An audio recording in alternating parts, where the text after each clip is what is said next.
دنیا میں کچھ لڑکیاں ایسی بھی ہوتی ہیں جن کی پیدائش ہی جرم بن جاتی ہے۔ میں نیلم انہی میں سے ایک تھی۔ جب میں پیدا ہوئی تو میرے والد نے خوشی منانے کے بجائے اپنی بیوی کو کوسنا شروع کر دیا۔ بیٹی کیوں پیدا ہوئی؟ کیا میرا نصیب ہی ایسا ہے کہ مجھے ایک وارث تک نہ ملے؟ وہ غصے سے چلائے تھے، جیسے میری ماں نے کوئی جرم کر دیا ہو، جیسے بیٹی پیدا کرنا ان کی اپنی مرضی سے تھا، جیسے انہوں نے خود فیصلہ کیا کہ بیٹے کے بجائے بیٹی کو جنم دینا ہے۔ وہ بستر پر بے بس پڑی تھی۔ میری ماں اس وقت بہت تکلیف کی حالت میں تھی، مگر اس سے کہیں زیادہ شدید وہ اذیت تھی جو ان کے لفظوں نے ان کے دل میں پیدا کی تھی۔ انہوں نے کمزوری کے عالم میں بابا کو دیکھا۔ شاید امید تھی کہ وہ ان کی حالت کو سمجھیں گے، ان کے زرد پڑتے چہرے، کانپتے ہاتھوں اور سوجی ہوئی آنکھوں کو دیکھ کر تھوڑا رحم کھائیں گے، مگر ان کے چہرے پر نہ ہمدردی تھی نہ محبت، بس غصہ تھا، نفرت تھی، اور وہی صدیوں پرانی سوچ جس میں بیٹی کو بوجھ سمجھا جاتا ہے، جس میں عورت کو محض ایک ذریعہ سمجھا جاتا ہے جو بیٹیوں کو پیدا کرنے کے لیے بنی ہے، یا پھر بیٹوں کو۔ وہ چیخے تھے، مجھے تم جیسی عورت سے شادی کرنی ہی نہیں چاہیے تھی، جس کا اپنا بھی کوئی بھائی نہیں ہے۔ عقل پر پردے پڑ گئے تھے جو میں نے ابا کے کہنے پر تم سے شادی کر لی، ان کی بہن کی بیٹی سے۔ ارے تمہاری خاطر میں نے اپنی سگی خالہ کی بیٹی کو ٹھکرایا، جو دو بھائیوں کی اکلوتی بہن تھی، جو اپنے بھائیوں کی آنکھوں کا تارا تھی، جسے اپنے باپ کے گھر میں بھی عزت ملی اور شوہر کے گھر میں بھی سر آنکھوں پر بٹھایا جانا، اور میں نے تمہیں چن لیا۔ کیا ملا مجھے؟ وہی جو تمہاری ماں کو ملا تھا، بیٹیاں، صرف بیٹیاں۔ اماں تو پہلے ہی کہتی تھی کہ یہ تجھے کبھی وارث نہیں دے سکتی۔ جس کی ماں نے آج تک بیٹا پیدا نہیں کیا، 5 بیٹیاں پیدا کر کے کرم دین کو قرضدار کر دیا۔ ارے کون واقف نہیں تیرے ابا کی حالت سے؟ بیچارہ کیسے گزارا کر رہا ہے اپنے گھر کا، 5 بیٹیوں کے بوجھ تلے دبا ہوا ہے، اور اب تو نے بھی شروعات کر دی ہے میرے گھر میں۔ وہ تیز آواز میں بولتے جا رہے تھے، اور میری ماں اپنی نظر پھیر رہی تھی۔ آنسو ان کے گالوں پر لڑکنے لگے۔ انہوں نے زور سے پلکیں بند کر لی، شاید یوں خوف کو بہلا لیا جائے کہ جو وہ سن رہی تھی وہ حقیقت نہ ہو، محض ایک خواب ہو، ایک بھیانک خواب جس سے وہ جلد ہی جاگ جائیں گی۔ مگر یہ خواب نہیں تھا، حقیقت تھی، وہ تلخ حقیقت جو ان کے ساتھ ساتھ میرے بھی نصیب میں لکھی جا چکی تھی۔ میرے والد نے جیسے قسم کھا رکھی تھی، یہ سب پہلے سے وہ سوچ بیٹھے تھے کہ اگر تو بیٹی پیدا ہوئی تو ان کو کیا کیا الفاظ بولنے ہیں۔ تبھی وہ پھر سے بولنے لگے، تم جانتی ہو کیا کہے گی اب اماں مجھ سے؟ وہ مجھے تانے دے گی کہ میں نے تم جیسی منحوس عورت کو گھر میں لا کر اپنی نسل ہی برباد کر لی۔ کہے گی میں نے اسی دن کہا تھا کہ اس لڑکی سے شادی مت کرنا، یہ تجھے کبھی بیٹا نہیں دے گی، مگر میں نہیں مانا، میں ابا کی باتوں میں آ گیا، مت ماری گئی تھی میری۔ وہ فرش پر چکر کاٹ رہے تھے، وہ بار بار ہاتھ سر پر مار رہے تھے جیسے واقعی کوئی بہت بڑا نقصان ہو گیا ہو۔ تب اماں نے کانپتے ہاتھوں سے اپنی نومولود بچی کو سینے سے لگایا۔ ان ننھی سی بچی کو جو ابھی ابھی اس دنیا میں آئی تھی، اسے نحوست کا داغ دے دیا تھا، جو ابھی دنیا کو سمجھنے کے قابل بھی نہیں تھی، کہ اسے کم تر سمجھا جانے لگا۔ انہوں نے میرے چھوٹے چھوٹے ہاتھوں کو دیکھا، کتنی معصوم تھی، کتنی بے ضرر، مگر پھر بھی ایک گناہ بن گئی تھی، بس اس لیے کہ میں ایک بیٹی تھی۔ تم بولتے کیوں نہیں؟ کچھ تو کہو، یا پھر مان لو کہ تم منحوس ہو۔ دیکھ لے، میں کہہ رہا ہوں، اگر آج کے بعد اس گھر میں پھر سے بیٹی پیدا ہوئی تو میں تجھے اس گھر میں رہنے نہیں دوں گا، میں تجھے اور تیری بیٹیوں کو دربدر کر دوں گا۔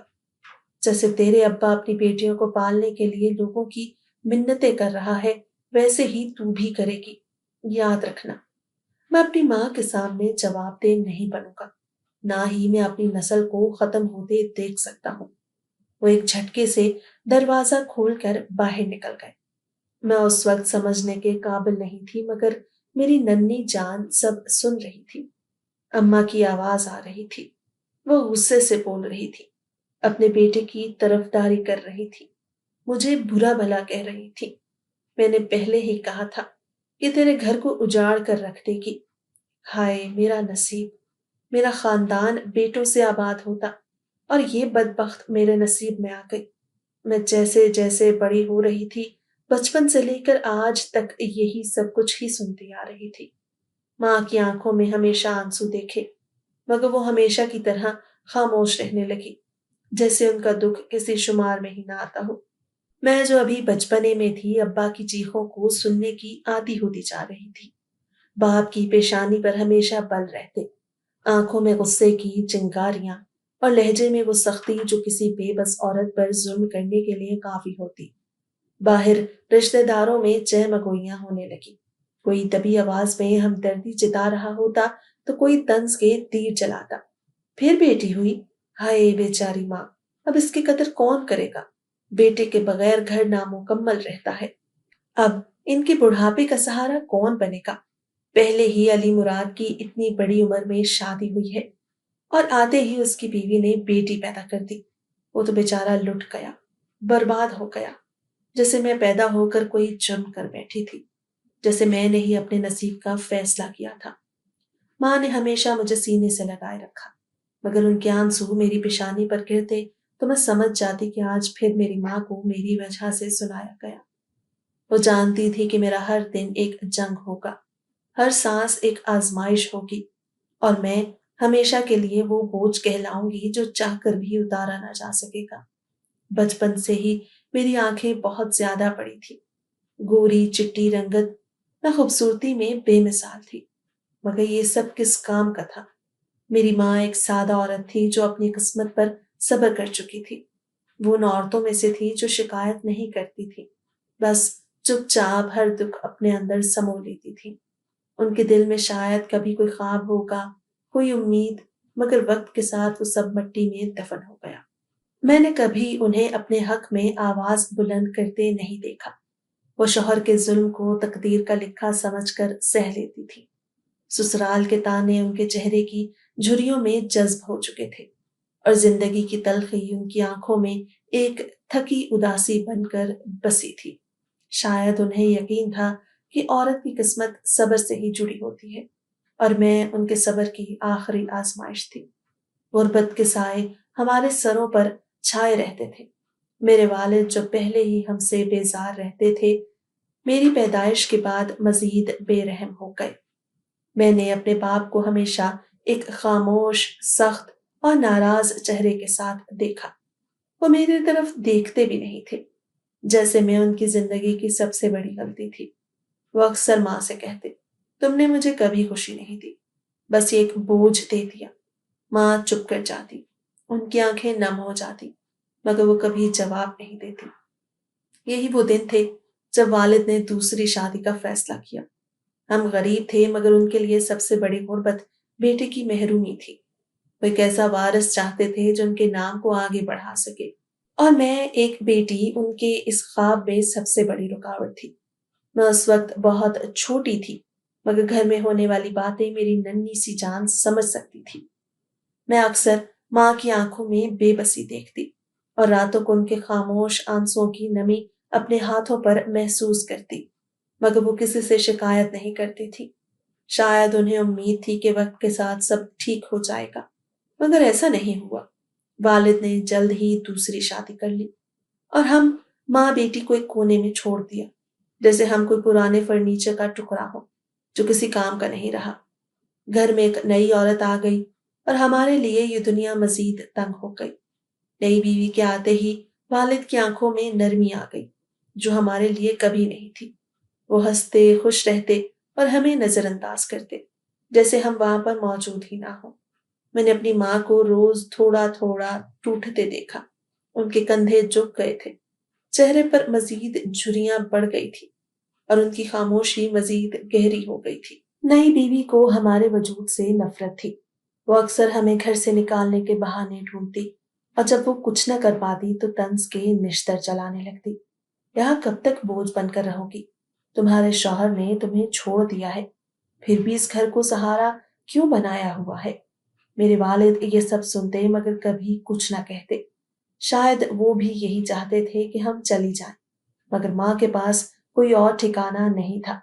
وہ یہی سوچ کر برداشت کرتی رہی کہ یہ گھر ان کی بیٹی کا آخری سہارا ہے، مگر سہارا وہ ہوتا ہے جو گرنے نہ دے، اور یہ گھر تو ہمیں روز توڑ رہا تھا۔ میں بڑی ہو رہی تھی اور میرے ساتھ میری ذمہ داریاں بھی بڑھ رہی تھی۔ ماں اکثر کہتی، بیٹا عورت کو ہمیشہ صبر کرنا آنا چاہیے۔ میں ہر بار یہ سنتی اور دل میں سوچتی کہ آخر ایک عورت ہی کو صبر کیوں کرنا پڑتا ہے، کیونکہ دنیا عورت کو کمزور سمجھتی ہے، مگر میں کچھ نہیں کہہ سکتی تھی۔ ماں کی آنکھوں میں بس ایک ہی دعا ہوتی، یا اللہ میری بیٹی کا نصیب اچھا کرنا، مگر نصیب کب کسی کی دعا سے بدلتے ہیں؟ ہم وہ لوگ تھے جن کے لیے قسمت پہلے ہی لکھی جا چکی تھی، اور اس میں صرف آزمائشیں تھی، کوئی خوشی نہیں تھی۔ میری ماں نے ہر طرح کی محنت کی، وہ دن رات ایک کر دیتی، کبھی گھروں میں برتن دھوتی، کبھی لوگوں کے کپڑے سیتی، کبھی کسی کے گھر جھاڑو لگاتی، تو کبھی دوسروں کے بچے پالتی، مگر میرے لیے ہر ممکن سہولت مہیا کرنے کی کوشش کرتی۔ ان کے نرم ہاتھ اب کھردرے اور زخموں سے بھر چکے تھے، انگلیوں میں اکثر سوئی کے نشان ہوتے اور ہتھیلیوں پر محنت کی لکیریں ہوتی، مگر ان کے چہرے پر کبھی تھکن یا شکایت نظر نہیں آتی تھی۔ وہ سارا دن دوسروں کے گھروں میں کام کر کے آتی اور رات کو چپ چاپ میری کتابیں کھول کر بیٹھ جاتی، بس یہ دیکھنے کے لیے کہ میں پڑھ تو رہی ہوں نا۔ وہ خود زیادہ پڑھی لکھی نہیں تھی، مگر چاہتی تھی کہ میں ایک دن ان کی طرح لوگوں کے گھروں میں برتن نہ دھوؤں، بلکہ عزت سے اپنے پیروں پر کھڑی ہو سکوں۔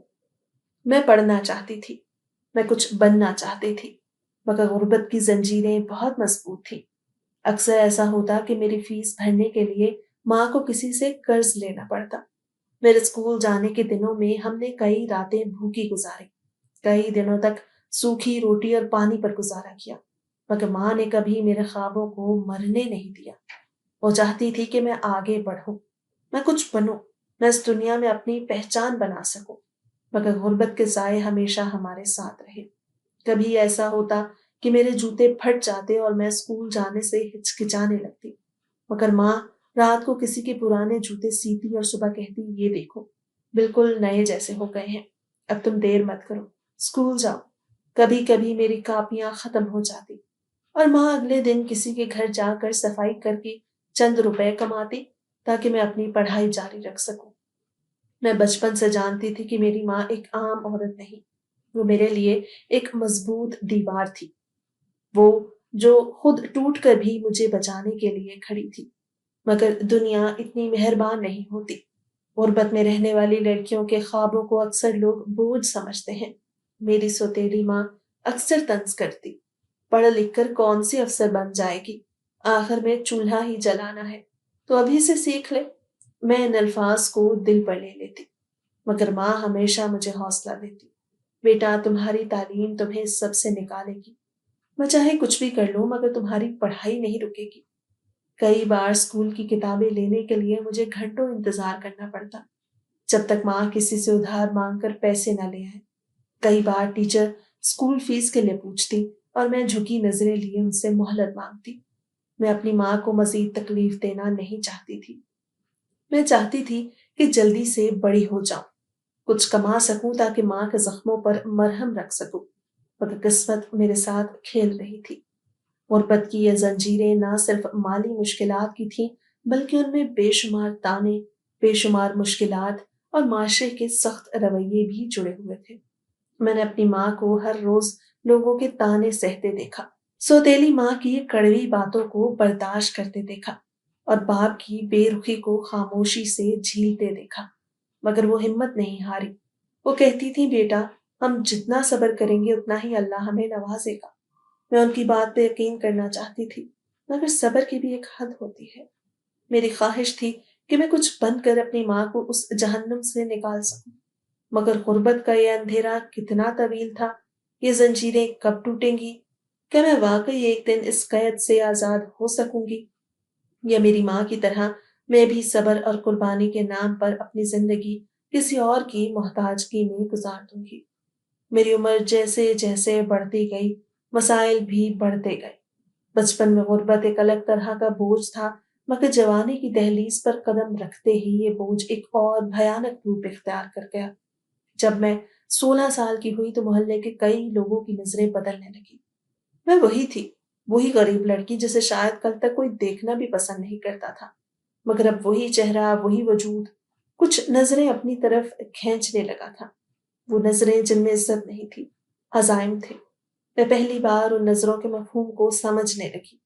وہ گھروں کے دروازوں کے پیچھے سے جھانکتی آنکھیں، وہ دکانوں کے کونوں سے تاکتی نظریں، وہ گلی سے گزرتے وقت کسی کے ہونٹوں پر کھلتی معنی خیز مسکراہٹیں، یہ سب میرے لیے کسی نئی آزمائش سے کم نہیں تھا۔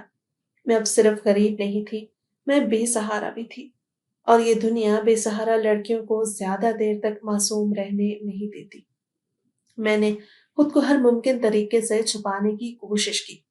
پہلے میں چادر کو صرف سر پہ رکھتی تھی، مگر اب اسے مکمل لپیٹنے لگی تاکہ میرے وجود کا ایک بھی حصہ ان درندہ صفت آنکھوں کے سامنے نہ جائے۔ پہلے میں گلی میں نظریں اٹھا کر چلتی تھی، مگر اب میری آنکھیں ہمیشہ نیچے رہتی۔ میں چاہتی تھی کہ میں نظر نہ آؤں، میں کسی کی توجہ کا مرکز نہ بنوں۔ میں بس چپ چاپ اپنی ماں کے ساتھ اس غربت سے نکلنے کا کوئی راستہ تلاش کر رہی تھی، مگر حقیقت سے کب تک بھاگ سکتی تھی؟ ہر روز گھر سے نکلنا میرے لیے ایک امتحان بن چکا تھا۔ جب میں کسی گلی سے گزرتی تو مجھے لگتا جیسے سب کی نظریں میرے تعاقب میں ہیں۔ دکاندار جو کل تک میری ماں کو بہن کہہ کے بلاتے تھے، اب مجھے عجیب نظروں سے دیکھنے لگے۔ کبھی کوئی آواز دے کے بلا لیتا، کبھی کوئی ایسے الفاظ کہہ دیتا جو میں سمجھ کر بھی نہ سمجھنے کا ڈرامہ کرتی۔ کچھ لوگ تو بس ہلکی آواز میں میرے لیے بیچاری کا لفظ استعمال کرتے، مگر میں جانتی تھی کہ اس لفظ کے پیچھے ترس نہیں، ایک خطرناک ارادہ چھپا ہوتا تھا۔ وہ جانتے تھے کہ میں غریب ہوں، میرا کوئی بھائی نہیں، میرا باپ دوسری بیوی کے ساتھ خوش ہے، اور میری ماں اپنی بقا کی جنگ لڑ رہی ہے۔ یہ سب جاننے کے بعد یہ دنیا مجھے ایک آسان شکار سمجھنے لگی تھی۔ کبھی کوئی راہ چلتے راستہ روک لیتا، کبھی کوئی بازار میں میرے قریب آ کر کھڑا ہو جاتا، اور کبھی کوئی محلے کا اوباش کسی بہانے دروازے پر آ جاتا۔ ماں سے کہتا کہ وہ کسی کام سے آیا ہے، مگر اس کی نظریں صاف بتا رہی ہوتی کہ وہ کس کام سے آیا ہے۔ ماں ان سب باتوں کو محسوس کرتی، مگر وہ کچھ نہیں کر سکتی تھی۔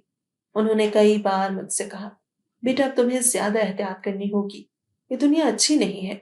میں ان کی بات سمجھتی تھی، مگر میرے پاس راستے بہت کم تھے۔ مجھے اسکول چھوڑنا پڑا۔ میرا خواب کہ میں کچھ بنوں، میں اپنے پیروں پر کھڑی ہوں، وہ سب ان نظروں نے ختم کر دیا۔ ماں چاہتی تھی کہ میں پڑھوں، مگر وہ ہر روز مجھے سہمی ہوئی دیکھتی تھی۔ میں ان سے کچھ نہیں کہتی تھی، مگر وہ میری خاموشی میں سب کچھ پڑھ لیتی تھی۔ ایک دن انہوں نے آہستہ سے کہا، بیٹا اب تمہارے اسکول جانے کا وقت ختم ہو گیا۔ میں جانتی تھی کہ یہ فیصلہ غربت کا نہیں، عزت کا تھا۔ ایک غریب گھر کی لڑکی اگر عزت سے زندہ رہنا چاہے تو اسے قربانیاں دینی پڑتی ہیں۔ میں نے بھی دے دی، لیکن کیا یہ سب ختم ہو گیا؟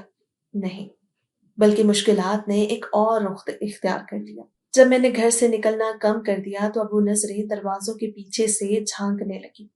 کوئی نہ کوئی بہانے سے ہماری دہلیز پر آ جاتا، کبھی پانی مانگنے، کبھی راشن کا حال پوچھنے، کبھی ماں کی خیریت دریافت کرنے۔ مگر ان سب بہانوں کے پیچھے جو اصل مقصد تھا وہ صرف میں جانتی تھی۔ ایک دن ماں بیمار تھی اور میں دوائی لینے کے لیے نکلی۔ میں جلدی جلدی چل رہی تھی کہ اچانک پیچھے سے کسی نے آواز دی، کہاں جا رہی ہو نیلم؟ ضرورت ہو تو مجھے بتا دیا کرو، میں لا دیا کروں گا۔ میں نے نظریں اٹھا کر دیکھا تو محلے کا ایک شخص تھا جو ہماری ہی گلی میں رہتا تھا اور جسے میں ہمیشہ اپنے والد کی طرح احترام دیتی تھی، مگر اس دن میں نے اس کی آنکھوں میں کچھ ایسا دیکھا جس نے میرے دل میں ایک خوف بٹھا دیا۔ وہ خوف کہ یہ دنیا اب مجھے جینے نہیں دے گی، وہ خوف کہ میں چاہے کتنی بھی چادر میں چھپ جاؤں میں محفوظ نہیں ہوں، وہ خوف کہ میری غربت، میری بے بسی اور میری لاچارگی سب میرے خلاف استعمال کیے جا رہے ہیں۔ میں نے اس دن خود سے ایک فیصلہ کیا کہ مجھے اب اس قید سے نکلنا ہوگا، مگر کیسے؟ میری ماں کا سایہ میرے لیے واحد سہارا تھا، اور میں جانتی تھی کہ اگر مجھے اس جہنم سے نکلنا ہے تو مجھے کوئی ایسا دروازہ ڈھونڈنا ہوگا جو مجھے ان سب نظروں سے دور لے جائے۔ مگر کیا ایسا کوئی دروازہ تھا، یا میں ہمیشہ کے لیے اس وحشی دنیا کے رحم و کرم پر رہنے والی تھی؟ میری سوتیلی ماں کے کہنے پر میرے والد نے ہمیں ایک دوسرے کرائے کے مکان میں منتقل کر دیا، جہاں وہ بھوکے سے بھی پلٹ کر نہ دیکھتے تھے۔ میری ماں محنت کرتی تو 2 وقت کا چولہا جلتا رہتا، ورنہ نوبت فاقوں تک آ جاتی۔ ایک دن ماں بیمار ہو گئی۔ پہلے تو ہلکا بخار تھا، مگر جلد ہی ان کی حالت بگڑنے لگی۔ کمزوری اتنی بڑھ گئی کہ وہ بستر سے اٹھنے کے قابل نہ رہی۔ میں نے ان کی پیشانی پر ہاتھ رکھا تو تپش سے میرا دل دہل گیا۔ میں نے فوراً پانی میں کپڑا بھگو کر ان کے ماتھے پر رکھا، مگر وہ بس ہلکی سی کراہ کر آنکھیں موند لیتی تھی۔ دوائیں تو دور کی بات، گھر میں کھانے کے لیے بھی کچھ نہ تھا۔ میں گھبرا گئی۔ دل میں ایک ہی سوال تھا، اگر میری ماں کو کچھ ہو گیا تو؟ میں نے محلے میں کئی گھروں کے دروازے کھٹکھٹائے، سب سے التجا کی۔ کسی نے کہا اللہ پر بھروسہ رکھو، وہ سب ٹھیک کر دے گا۔ کسی نے چہرہ موڑ کر کہا ہمارے اپنے حالات ٹھیک نہیں، ہم کیسے مدد کریں؟ اور کچھ نے تو صاف الفاظ میں کہہ دیا بیٹی ہاتھ پیر سلامت ہے تو خود کچھ کماؤ۔ یہ الفاظ تیر کی طرح میرے دل میں پیوست ہو گئے۔ کیا بیٹی ہونا واقعی ایک جرم تھا؟ کیا بیٹی کو صرف اس لیے پیدا کیا جاتا ہے کہ وہ حالات سے لڑتی رہے، زمانے کی ٹھوکریں کھاتی رہے اور خود کو بیچ کر جینے کے لیے راستہ نکالے؟ میری ماں زندگی اور موت کی کشمکش میں تھی اور میں بے بس تھی۔ میرے پاس کوئی دوسرا راستہ نہیں تھا، مجھے کچھ نہ کچھ کرنا تھا۔ میں نے خود سے کہا یہ وقت آنسو بہانے کا نہیں، یہ وقت ہار ماننے کا نہیں۔ میں نے ایک جاننے والی خاتون کے ذریعے ایک رئیس کی حویلی میں کام ڈھونڈ لیا۔ وہ دولت مند شخص تھا، زمینوں کا مالک، نوکر چاکر، گاڑیاں، شان و شوکت، سب کچھ تھا اس کے پاس، مگر ایک چیز کی کمی تھی، اچھی نیت کی۔ پہلے دن جب میں کام پر گئی تو میں نے خود کو حویلی کے در و دیوار کے بیچ بہت چھوٹا محسوس کیا۔ ہر چیز چمکدار، ہر کونا قیمتی، قالینوں اور فانوسوں سے سجا ہوا۔ میں نے دل کو تسلی دی کہ مجھے صرف کام سے مطلب رکھنا ہے، کسی کی باتوں میں نہیں آنا، کسی کی نظروں کی پرواہ نہیں کرنی۔ مگر وہ نظروں سے کہاں بچا جا سکتا تھا جو ہر وقت میرے تعاقب میں تھی۔ اس رئیس کی نظروں میں ایک عجیب سی چمک تھی، جیسے کسی قیمتی چیز پر نظریں جماتی ہوں۔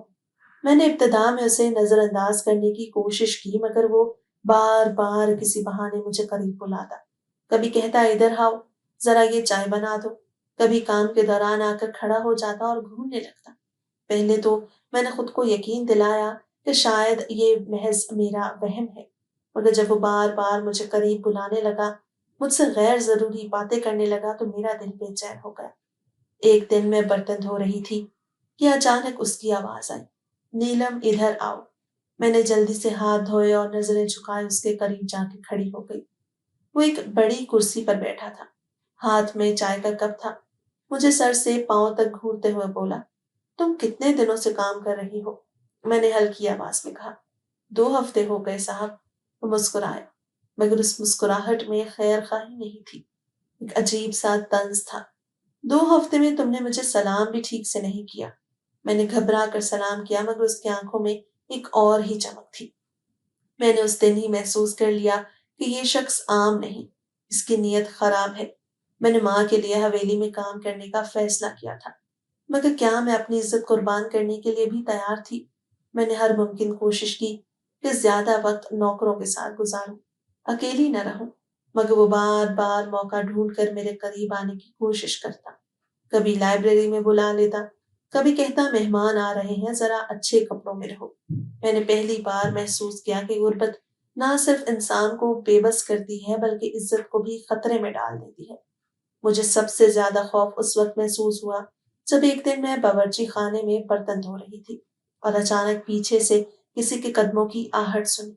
میں نے پلٹ کر دیکھا تو وہی رئیس کھڑا تھا۔ میں فوراً سیدھی ہو گئی، دل کی دھڑکن تیز ہو گئی۔ وہ آہستہ سے مسکرایا اور بولا تم اتنے خوبصورت ہو، تمہیں برتن دھونے کی کیا ضرورت؟ میں نے نظریں جھکا کر کہا مجھے ماں کے علاج کے لیے پیسے چاہیے، اس کے علاوہ کچھ نہیں۔ وہ کرسی پر بیٹھ گیا اور بولا اگر میں تمہیں پیسے دے دوں تو تمہیں یہ کام کرنے کی ضرورت نہیں پڑے گی۔ میں نے حیرت سے اس کی طرف دیکھا۔ کیا مطلب؟ اس نے آہستہ سے کہا بس تھوڑی سی دوستی کر لو، میں تمہاری سب پریشانیاں ختم کر دوں گا۔ میرا جسم جیسے کانپنے لگا، مجھے لگا جیسے زمین میرے پیروں تلے سے کھسک رہی ہو۔ میں نے سوچا کہ میری ماں کا علاج میری عزت سے زیادہ ضروری ہے؟ کیا غربت واقعی مجھے اس حد تک لے آئی ہے؟ میں نے فوراً پیچھے ہٹتے ہوئے کہا۔ مجھے کوئی احسان نہیں چاہیے، میں اپنے ہاتھوں کی محنت سے کماؤں گی۔ وہ کہا لگا کر بولا، تم جیسی غریب لڑکیاں آخر کار اسی در پر آتی ہیں، زیادہ نیک بننے کی ضرورت نہیں۔ اس دن میں جیسے ٹوٹ گئی۔ میں نے فیصلہ کر لیا کہ مجھے اب یہاں نہیں رہنا۔ میں نے اپنی ماں کے لیے قربانی دی تھی، مگر میں اپنی عزت کو داؤ پر نہیں لگا سکتی تھی۔ میں نے رات کے اندھیرے میں چپ چاپ وہ حویلی چھوڑ دی، مگر جاتے ہوئے میرے ذہن میں ایک ہی سوال تھا، اگر میں یہاں نہیں رہ سکتی تو کہاں جاؤں گی؟ اگر اس شخص جیسے ہر جگہ ہے تو میں کب تک خود کو نظروں سے بچا پاؤں گی؟ کام میرے لیے ضروری تھا کیونکہ پیسے کے بغیر گزارا نہیں تھا۔ باپ نے پلٹ کر بھی نہ پوچھا تھا۔ رات گہری ہو چکی تھی۔ میں نے اپنے کام کے برتن دھو کر ہاتھ صاف کیا اور چادر درست کرتے ہوئے حویلی کے دروازے کی طرف بڑھنے لگی۔ اندھیرا بڑھ رہا تھا اور میرے دل میں ایک انجانا خوف سر اٹھا رہا تھا، جیسے کچھ غلط ہونے والا ہو۔ میں ابھی دروازے کے قریب ہی پہنچی تھی کہ اچانک پیچھے سے ایک سخت آواز سنائی دی، نیلم ٹھہرو۔ میں نے پلٹ کر دیکھا تو وہ رئیس اپنی کرسی پر نیم دراز بیٹھا تھا، ہاتھ میں چائے کا کپ لیے، مگر آنکھوں میں ایک ایسی چمک تھی جو کسی معصوم لڑکی کے لیے خطرے کی گھنٹی سے کم نہ تھی۔ میں نے دل ہی دل میں دعا کی کہ یہ بس کوئی معمولی بات ہو، مگر اس کی اگلی بات نے میری تمام امیدوں پر پانی پھیر دیا۔ نیلم، میں تمہیں بہت پیسے دے سکتا ہوں، تمہیں کچھ کرنے کی ضرورت نہیں، بس میرے ساتھ رہو۔ اس جملے کے بعد جیسے وقت رک سا گیا، میرا دماغ سن ہو گیا۔ ایک لمحے کے لیے میرا دل چاہا کہ میں سننے کی غلطی کر رہی ہوں، مگر اس کے چہرے پر کھلتی مسکراہٹ نے واضح کر دیا کہ وہ اپنے الفاظ میں پوری سنجیدگی لیے ہوئے تھا۔ میرے اندر غصے اور بے بسی کی ایک شدید لہر دوڑ گئی، میرا وجود لرزنے لگا، مگر میں نے اپنی ہمت کو یکجا کرتے ہوئے ایک قدم پیچھے ہٹا اور تیز آواز میں بولی، میں نوکری کرنے آئی ہوں، اپنی عزت بیچنے نہیں۔ میری آواز حویلی کے وسیع برآمدے میں گونجی، مگر وہ ذرا بھی نہیں چونکا۔ اس کے چہرے پر وہی مکروہ مسکراہٹ جمی رہی۔ پھر وہ ہلکا سا ہنسا، مگر اس ہنسی میں ایک وحشیانہ اطمینان تھا، جیسے اسے میری مزاحمت کی کوئی پرواہ نہ ہو۔ یہ دنیا تمہارے اصولوں پر نہیں چلتی نیلم، اس نے کرسی پر آرام سے ٹیک لگاتے ہوئے کہا، جیسے میرے انکار سے اسے کوئی فرق ہی نہ پڑا ہو۔ یہ دنیا طاقت والوں کی ہے اور کمزور لوگ صرف ان کی خواہشوں کو پورا کرنے کے لیے پیدا ہوتے ہیں۔ تم اگر مجھے قبول کر لو تو تمہاری زندگی آسان ہو جائے گی، تمہاری ماں کو بہترین علاج ملے گا، تمہیں کسی چیز کی کمی نہیں ہوگی۔ وہ آہستہ آہستہ بولتا جا رہا تھا اور میں ایک پتھر کی طرح ساکت کھڑی اسے سن رہی تھی۔ مجھے لگا جیسے میرے جسم سے ساری جان نکل رہی ہو۔ یہ دنیا واقعی ایسی تھی؟ کیا میرے لیے یہی راستہ بچا تھا؟ میں نے ہمیشہ سوچا تھا اگر کوئی عورت محنت کرے اور ایمانداری سے جیے تو اسے عزت ملے گی، مگر اس دن مجھے احساس ہوا کہ عزت کے تحفظ کے لیے صرف محنت کرنا کافی نہیں ہوتی، اس کے لیے طاقت چاہیے، اختیار چاہیے، اور وہ میرے پاس نہیں تھا۔ میرے ذہن میں ایک ہی جملہ گونجنے لگا، عورت کے پاس اگر کوئی پناہ نہ ہو تو وہ ہر دروازے پر شکار بنتی ہے۔ میں نے اس دن فیصلہ کیا کہ مجھے یہاں نہیں رہنا، مجھے اس شہر سے کہیں دور جانا ہوگا، وہاں جہاں مجھے ایسی نظریں، ایسے الفاظ اور ایسے مکروہ چہروں کا سامنا نہ کرنا پڑے۔ مجھے نہیں معلوم تھا کہ میں کہاں جاؤں گی، کیسے جاؤں گی، مگر ایک بات طے تھی، مجھے یہاں سے نکلنا تھا، اس سے پہلے کہ یہ ظالم دنیا میرے حوصلے کو بھی نگل لے۔ ماں کے علاج کے لیے مجھے ہر حال میں پیسوں کی ضرورت تھی، مگر میرے پاس کوئی ذریعہ، کوئی وسیلہ نہیں تھا۔ میں نے شہر کی ہر گلی میں قدم رکھا، ہر دروازے پر نوکری کی درخواست دی، مگر جہاں بھی جاتی ایک ہی سوال مجھ سے پوچھا جاتا، تمہارے ساتھ کوئی مرد سرپرست ہے؟ ہر لفظ میرے دل میں ایک تیر کی طرح چبھتا۔ کیا عورت کا جینا واقعی اتنا مشکل تھا؟ کیا صرف ایک مرد کے بغیر میرا وجود بے قیمت تھا؟ میں ہر جگہ خود کو ثابت کرنے کی کوشش کرتی، مگر کوئی نہ کوئی مجھے مشکوک نظروں سے دیکھ کر کہہ دیتا، اکیلے لڑکی کو رکھنا مسئلہ بن سکتا ہے۔ مجھے سمجھ نہیں آ رہی تھی کہ عزت سے جینے کے لیے بھی اگر کسی کی پناہ درکار تھی تو جو بے سہارا ہو وہ کہاں جائیں گے؟ مایوسی اور بے بسی کے سائے مجھے چاروں طرف سے گھیرنے لگے۔ میں سارا دن شہر کی دھول میں رلتی رہی، یہاں تک کہ شام ڈھلنے لگی اور آسمان پر سائے گہرے ہونے لگے۔ میں نے اپنی ساری امیدیں ہار کر ایک سستے ہوٹل کے باہر قدم رکھا، مگر وہاں رہنے کے لیے بھی پیسے چاہیے تھے جو میرے پاس نہیں تھے۔ میں نے ارد گرد نظر دوڑائی۔ لوگ اپنے گھروں کو جا رہے تھے مگر میرے لیے کوئی در کھلنے کو تیار نہیں تھا۔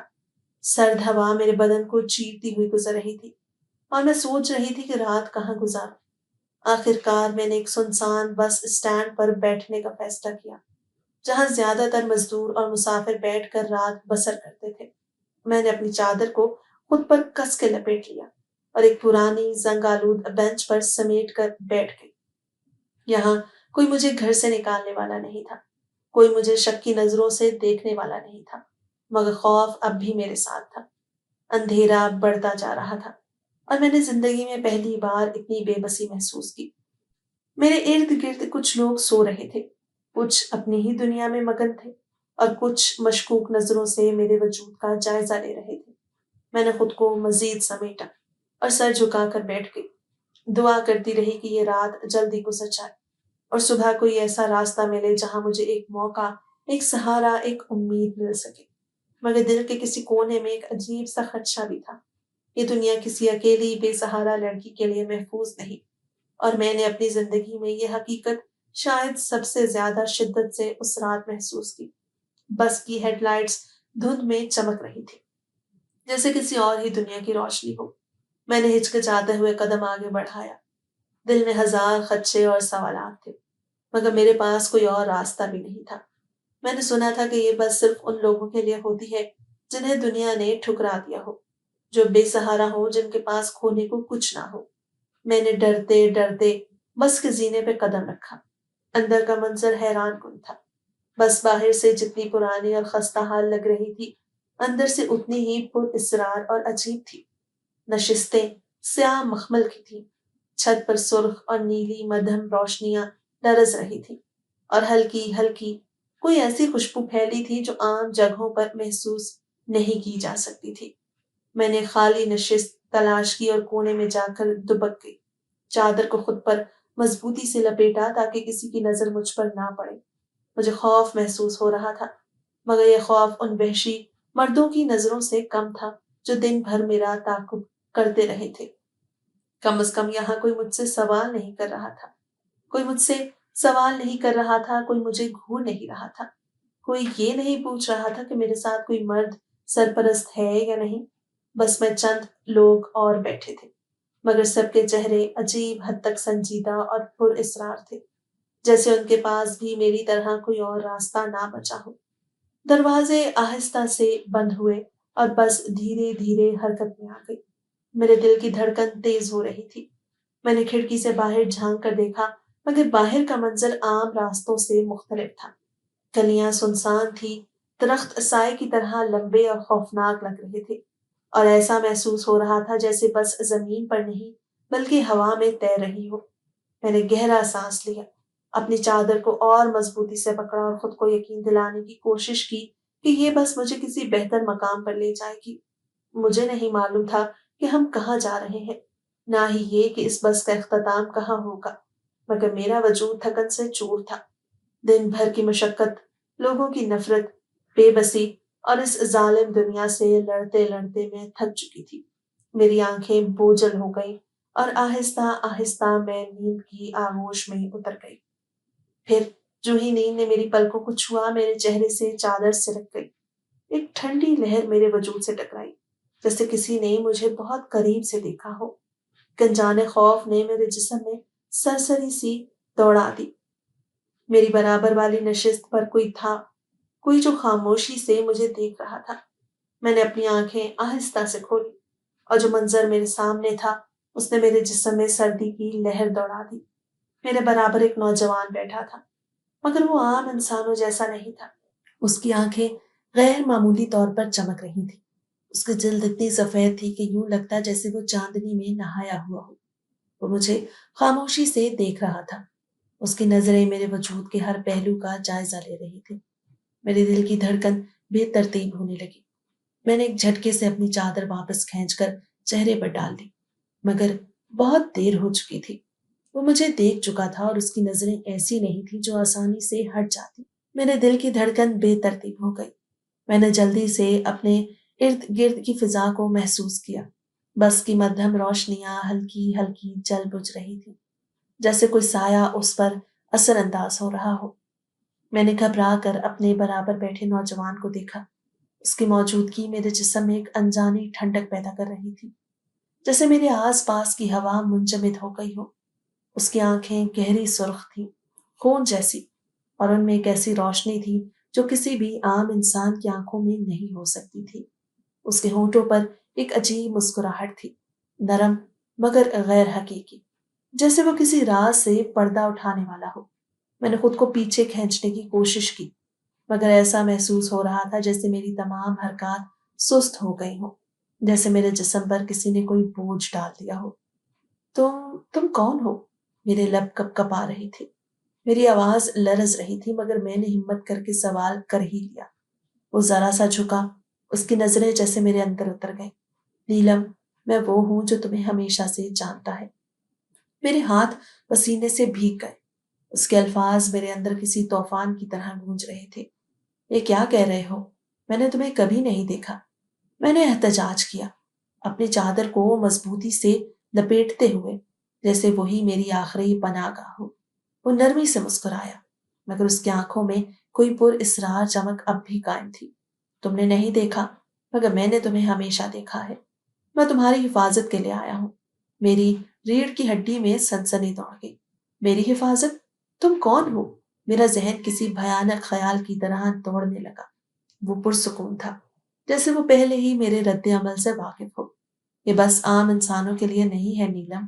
اس کی آواز میں ایک عجیب سا سکون تھا، ایک ایسی گونج جس میں کسی دوسری دنیا کی باز گشت محسوس ہو رہی تھی۔ میں نے لرزتی ہوئی آواز میں سوال کیا، یہ بس کہاں جا رہی ہے؟ اس نے اپنی انگلی کھڑکی کی طرف اٹھائی۔ میں نے باہر دیکھا، مگر وہاں کچھ بھی عام نہیں تھا۔ کلیاں غائب ہو چکی تھیں، درخت سائے کی طرح تیزی سے پیچھے بھاگ رہے تھے، اور آسمان پر کوئی چاند یا ستارہ نہیں تھا۔ بس ایک سیاہی تھی جو سب کچھ نگلتی جا رہی تھی۔ یہ بس جنات کی ہے، اور تم اس میں بیٹھ چکی ہو۔ میری سانس حلق میں اٹک گئی، دل جیسے پسلیوں سے باہر نکلنے کو بےتاب تھا۔ میری آنکھوں کے سامنے اندھیرا چھانے لگا۔ کیا میں نے اپنی زندگی کی سب سے بڑی غلطی کر دی؟ بس کے اندر ایک خوفناک خاموشی تھی، ہر طرف سنجیدہ پراسرار چہرے، مگر ان کی آنکھوں میں عجیب سی چمک تھی، جیسے وہ میری ہر حرکت پر نظر رکھے ہوئے ہوں۔ مجھے یوں محسوس ہوا جیسے میں کسی اور ہی دنیا میں جا رہی ہوں، ایک ایسی دنیا جہاں واپسی کا کوئی راستہ نہیں تھا۔ دل زور زور سے دھڑک رہا تھا، ہاتھ کانپ رہے تھے، اور سانسیں بے ترتیب ہو رہی تھی۔ میں نے کانپتی آواز میں کہا، مجھے جانے دو، لیکن میری چیخ بس کی دیواروں میں گونج کر دب گئی، اور دروازے پہلے ہی بند ہو چکے تھے۔ میرے برابر بیٹھے جن زادے نے نرم لہجے میں کہا، نیلم، تم دنیا میں تنہا ہو، تمہارا وہاں کوئی نہیں، نہ ہی تمہاری وہاں کوئی جگہ ہے۔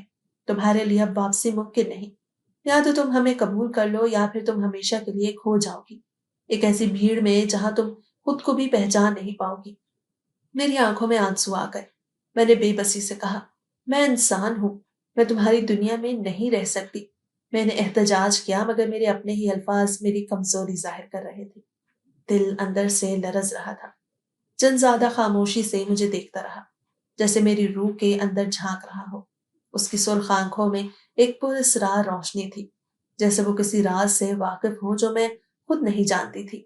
تمہارا دل عام نہیں نیلم، تم ہمارے لیے خاص ہو۔ تمہیں ہماری دنیا میں وہ عزت ملے گی جو انسانوں نے کبھی نہیں دی۔ تمہارا نصیب شاید یہاں لکھا جا چکا ہے۔ میں نے بس کی کھڑکی سے باہر جھانکا، مگر وہاں صرف سیاہ اندھیرا تھا، ایک ایسی تاریکی جس میں کوئی روشنی نہیں تھی، کوئی راستہ نہیں تھا، کوئی امید نہیں تھی۔ میں نے دل ہی دل میں دعا کی کہ کوئی معجزہ ہو اور میں اس دنیا سے نکل جاؤں۔ مجھے میرے حال پر چھوڑ دو، میں نے کمزور آواز میں منت کی، مگر جنزادے کی آنکھوں میں ایک ایسا وعدہ تھا جسے میں توڑ نہیں سکتی تھی۔ بس تیزی سے اپنی منزل کی طرف بڑھتی جا رہی تھی، اور میں نے محسوس کیا کہ میرا ماضی مجھ سے کہیں دور چھوٹ چکا تھا۔ میں اب ایک ایسی راہ پہ چل چکی تھی جہاں سے واپسی ناممکن تھی۔ جب بس رکی تو میں نے خود کو ایک ایسی جگہ پایا جو انسانی دنیا سے بہت مختلف تھی۔ وہاں بلند و بالا محل تھے، زمین پر عجیب روشنی بکھری تھی، اور فضا میں کوئی غیر مرئی طاقت محسوس ہو رہی تھی۔ جنزادہ مجھے اپنے سردار کے پاس لے گیا۔ وہ ایک قدآور نہایت پرجلال ہستی تھی، جس کی آنکھوں میں ایسی گہرائی تھی کہ میں ان میں کھو گئی۔ میں نے لرزتی ہوئی آواز میں کہا،